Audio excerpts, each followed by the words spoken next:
This one has been the bane of my existence because I have tried to shoot the video. I think this is 4 times now. We're gonna see if I can get it right. We're making fried mush.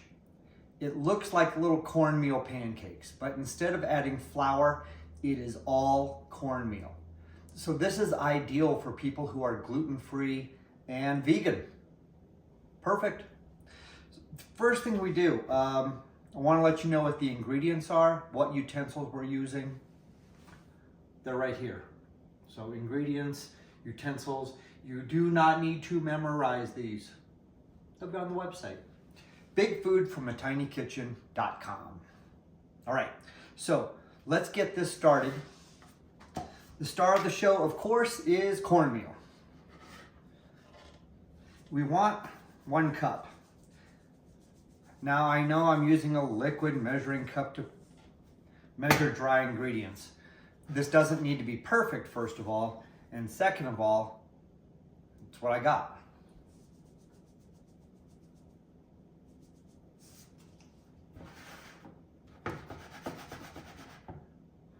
One cup goes in the bowl.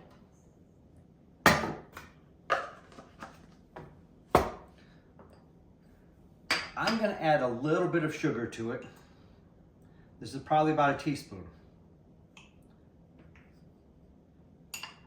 Do I need it? I don't know, probably not.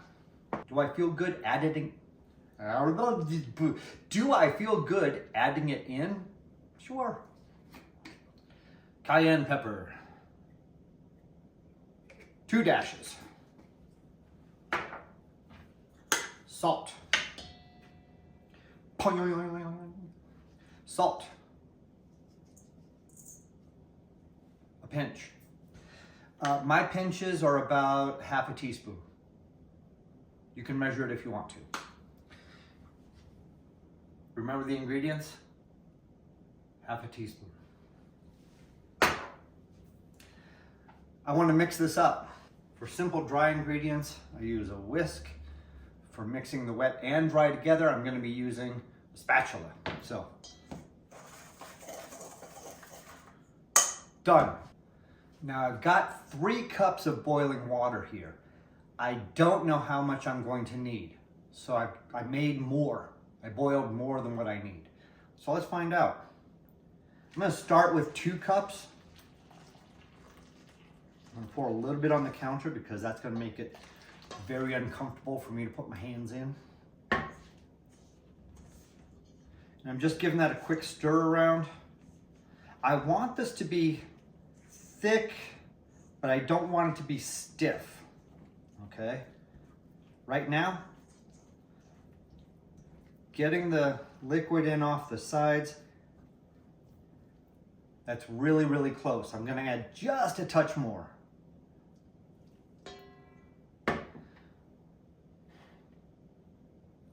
So for my experiment right now,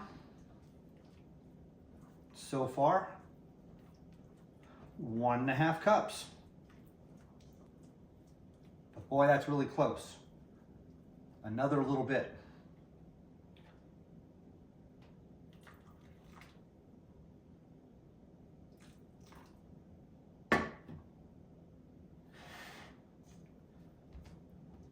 See, I recommend going slowly with adding liquids in. In this case, I didn't want to overdo it because I want this kind of consistency right here. I want to be able to move it like Moses through the Red Sea, but I want it to be able to come back together relatively quickly. So this is about perfect. And for me, that was 1 and almost 3/4 cup. Okay. Put a lid on it, let it rest, 10 minutes. Be right back. My 10-minute timer has gone off, so I want to get a couple of these in the pan.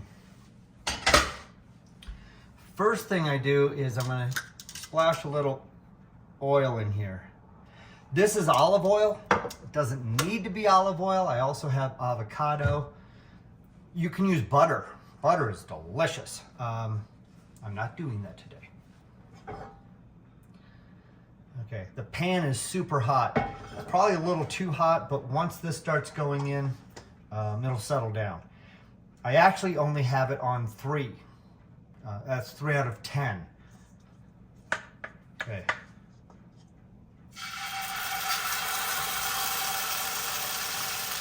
Yikes!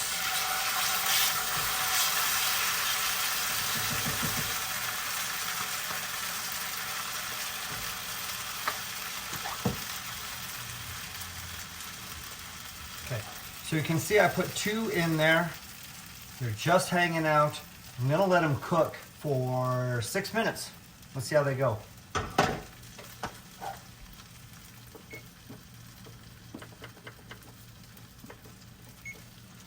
See you back in 6.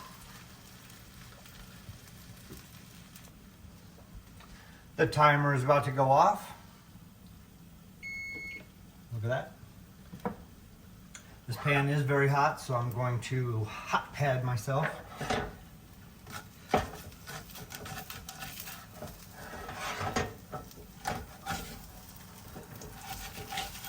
I'm working slightly backwards because of camera, but you can see really golden, toasty golden. Ay, caramba.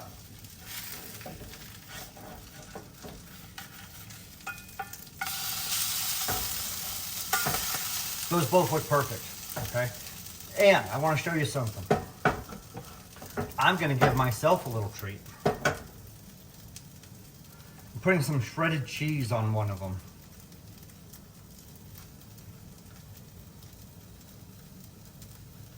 That's how I like it. Or one of the many ways I like it. Now, let's just put it on for 4 minutes.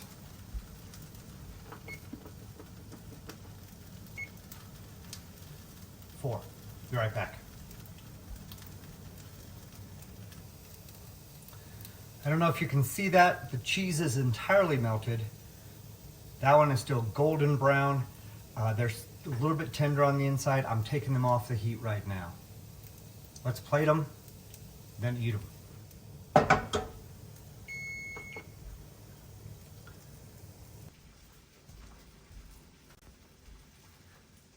So I've got them plated up. I want to show you 2 ways of serving them. First one is melted cheese. The second one, I use Greek yogurt. You could use sour cream, but I like the way that tartness really complements the sweet nuttiness here. Allow me to show you. I'm using 2 spoons because what if I serve this to guests and they don't want to see me playing everything with my fingers? I'm going to be the one eating it, but in this case, I'll be polite. Looks pretty. That being said, I'm going to use my fingers. This is some spring onion.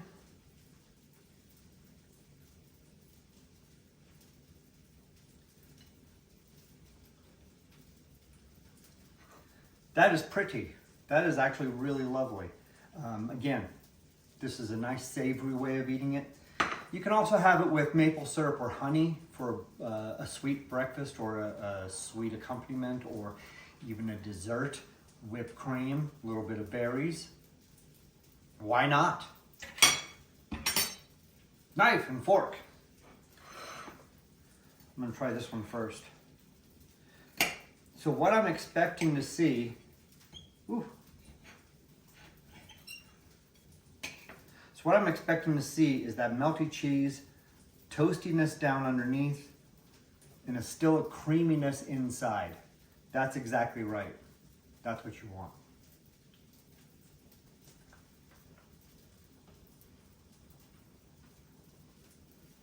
And that's exactly what I've got.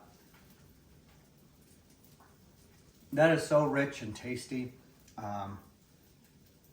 The cheese is really super gooey, and it's got that, now this is a sharp cheddar, so it's got a little bit of that, that pungent sharpness to it that cheddar has. Really good. Allow me to show you this. Even though you've just served it to your guests and you've made it all pretty, they're gonna ruin it by smoothing it out, slathering it around, and it's theirs now. You're done with it.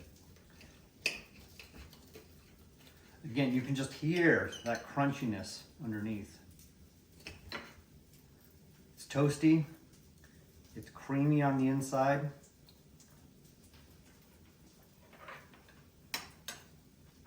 Okay, the cornmeal has this fried nuttiness to it. The yogurt has a real sharp tart flavor, and then you've got the spring onions that just add this beautiful herbiness. Herbiness, is that a word? Herb. It has an herb quality to it, and it's delicious. So that's 2 ways of trying it. Give it a whirl, see what you like. Let me know down in the comments below. Tell me what you did. If you don't like this, that's fine. Come back another time, see what you do like. I'm Matt. This is Big Food from a Tiny Kitchen. We'll see you next time. Thanks.